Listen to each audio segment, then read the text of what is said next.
This is the COMA Girl Daily Podcast, written by Stephanie Bond. August 18th, Thursday.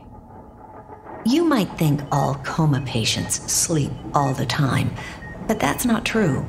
I sleep mostly at night when the hospital is quiet. But just as I was pre-coma, I fight sleep, because now I'm afraid I'll never wake up again. Eventually, though, my mind shuts down on its own, and then I sleep. And sometimes I dream. So far, my dreams have all been about doing things I used to do. Simple things like brushing my teeth and walking up and down stairs.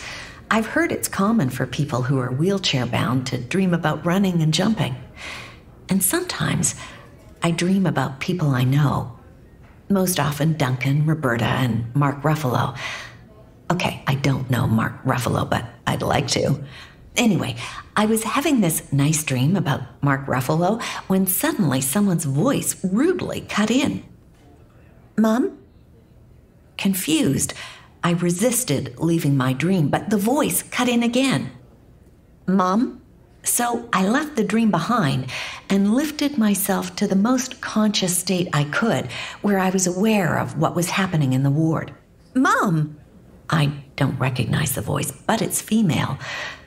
My first thought is one of my ward mates has a visitor, a child I haven't heard about. But from the sounds around us, or rather the lack of sounds, I realize it's the middle of the night, hardly the time for visitors. "Mom! Mom! Mom!" So the only other explanation is, one of my roomies is talking? "Mom!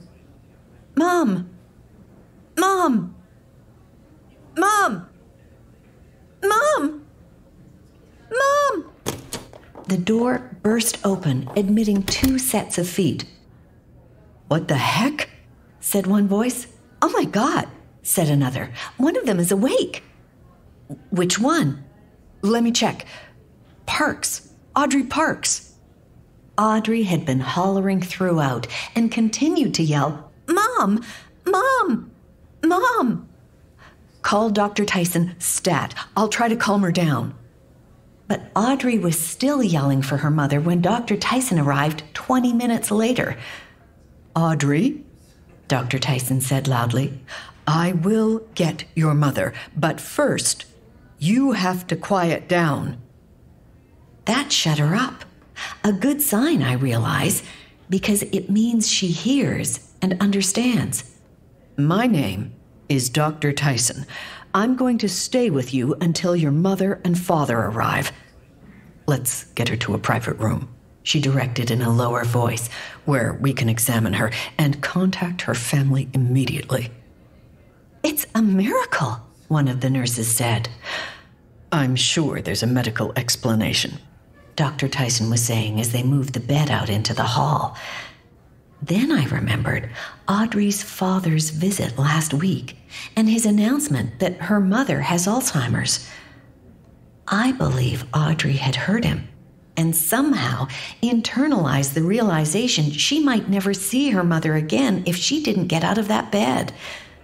After 2 years of apathy, it had taken several days to get her brain synced up with her mouth, but there was no doubt in my mind love had been the impetus, and sheer will had carried her out of her stupor.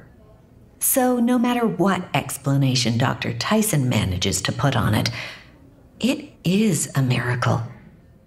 I'm in awe and so happy for Audrey, even though she probably has a long road ahead of her.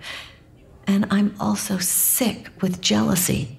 I wanted to be the one to spring up and startle the staff, make a fool out of Dr. Tyson. And I know the chances of 2 miracles happening back to back are nearly nil. Audrey stole my miracle.